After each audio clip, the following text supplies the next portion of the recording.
کتاب البخاری مسلمانوں کے یہاں بہت ہی محترم کتاب ہے، قرآن کریم کے بعد سب سے زیادہ اہمیت رکھنے والی کتاب۔ اس میں ایک حدیث موجود ہے، اس میں حدیث یہ ہے کہ کیف انتم اذ نزل ابن مریم فیکم و امامکم منکم، کہ تمہاری اس وقت کیا کیفیت ہوگی کہ جب مریم کے بیٹے عیسیٰ نازل ہوں گے لیکن وہ امامت نہیں کروائیں گے، وہ امامکم منکم، امام تم میں سے ہوں گے۔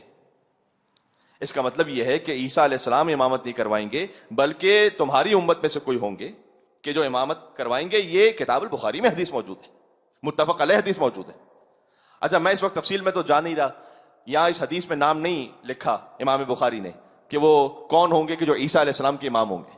شارحین بخاری نے نام لکھا ہے کہ وہ امام مہدی عجل اللہ تعالیٰ فرجہ الشریف ہیں۔ اللہم صلی علی محمد وعلی محمد۔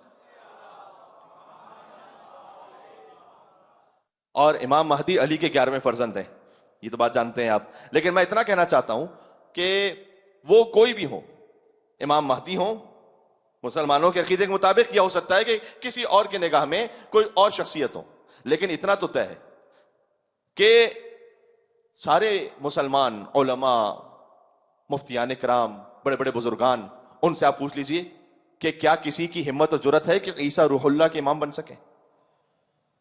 کوئی کہہ سکتا ہے یہ؟ کوئی نہیں کہہ سکتا۔ بہت حساس نقطے پر آ گیا ہوں، کوئی نہیں کہہ سکتا یہ کہ ہم عیسیٰ کی امامت کروائیں گے۔ کیوں؟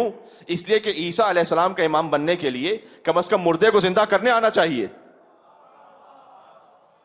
عیسیٰ علیہ السلام کی امامت کے لیے، اس لیے کہ عیسیٰ علیہ السلام باذن خدا مردے کو زندہ کیا کرتے تھے۔ تو عزیزان گرامی، عرض خدمت یہ ہے کہ جیسے عیسیٰ علیہ السلام کے بارے میں بولے تھے نا، ویسے علی بن ابی طالب علیہ السلام آغوش رسالت میں بولے تھے اور سورہ مومنون ہی کی تلاوت فرمائی تھی۔